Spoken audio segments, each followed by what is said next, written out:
Hi, this is Paul. I wanted to make a video. I don't think I've done a wrestling video on this channel. I don't know in how long. If I've done one before, I don't know. But anyway, I'm going to talk about Toni Storm. She was Australian, I believe, and well, born in New Zealand. I think moved to Australia. But anyway, she was in the WWE, and she just recently had got a title shot against Charlotte, and she, of course, lost. And she was at a house show, I think, recently after Christmas and sometime, and then she actually flew herself home and she quit the WWE. Now, they also, Jeff Hardy walked away as well, and I think they offered him to go to rehab, and he turned it down, so they fired him.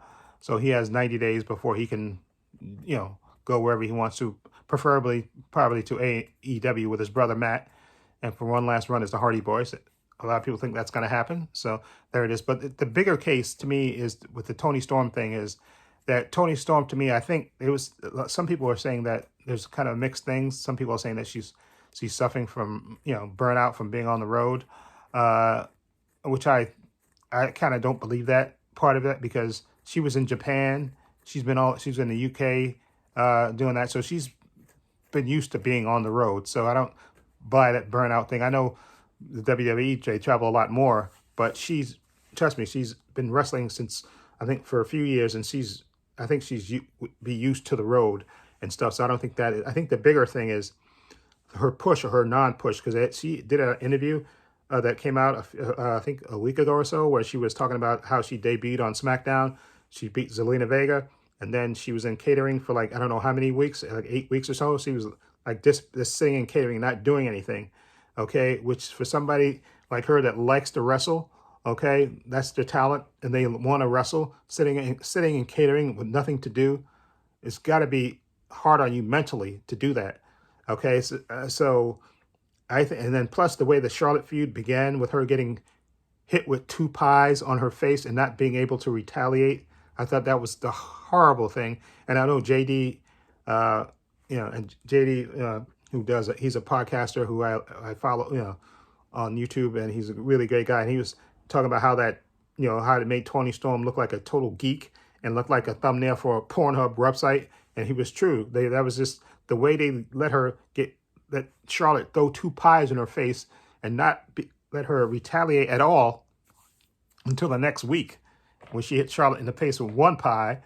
Okay, and then they had her not beat Charlotte, had Charlotte get disqualified, and so she won, and then she gets a title shot, and then of course she loses. And the last image that you saw of her in the WWE was her sitting on the mat, sitting on the ring thing, crying because she didn't beat Charlotte.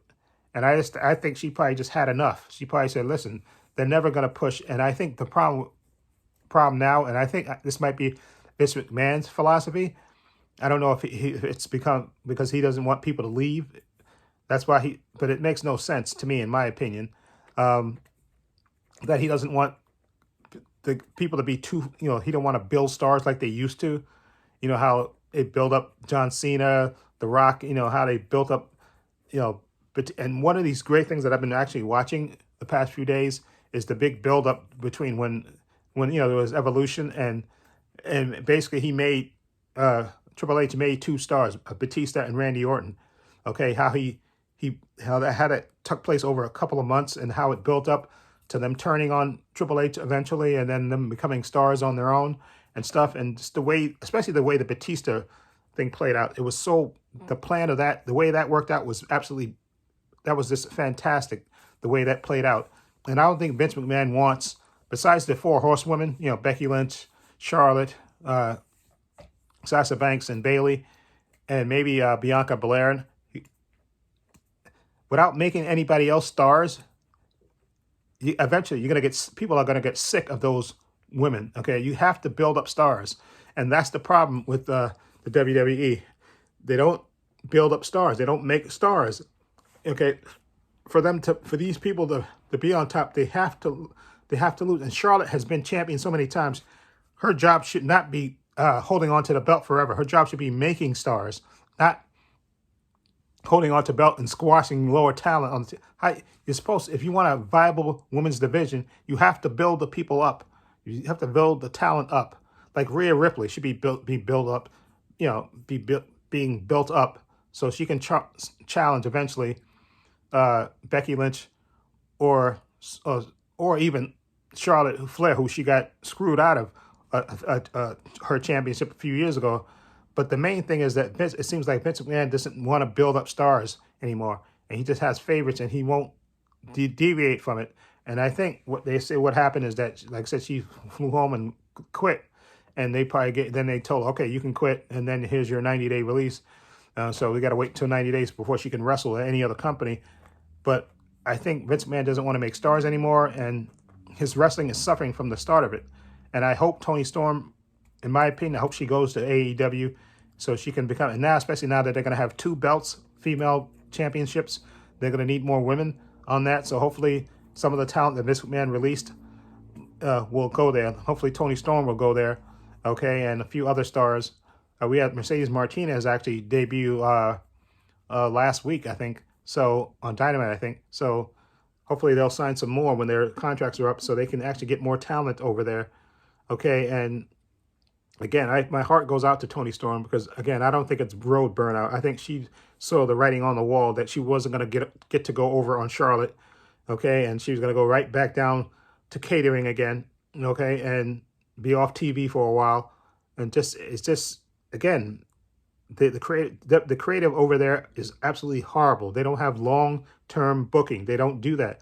They don't realize it, but I think he does realize, but he doesn't want to do it. He don't want to build up stars.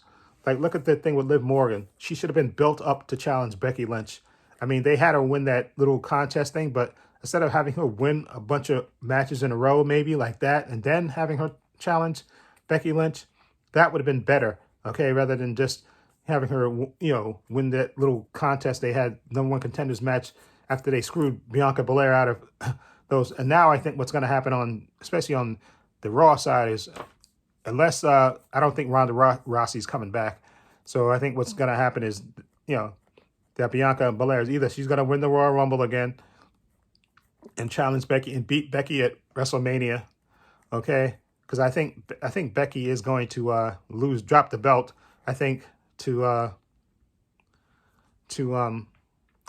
Liv Morgan today, and then she'll get the belt back before then, and then I think Bianca will win, and then Bianca will, or maybe Asuka will come back. I'm not sure, because I think Asuka's on Raw, I think. So it might be Asuka. You never know with WWE.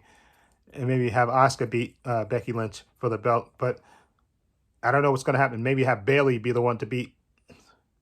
Although I'm thinking they're going to make it Sasha be the one, because I don't know when Bayley's coming back. Have Sasha be the one to beat Charlotte at WrestleMania. But nobody, the other women in the division are like, they're not worth anything because they're not building them up to be stars. And I blame that on the creative.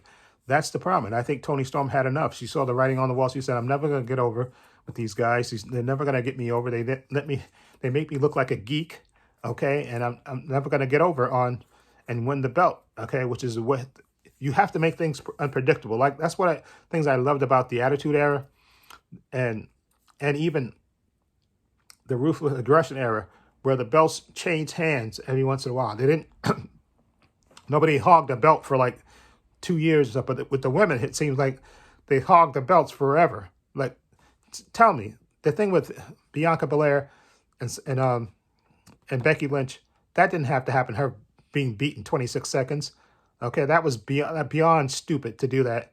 Okay, but I blame that again on creative, WWE creative. Anyway, let me know what you think of this whole Toni Storm situation. What do you think of it? Feel free to leave comments down below. I have links to my social media in the description box, Facebook, Twitter, and Instagram.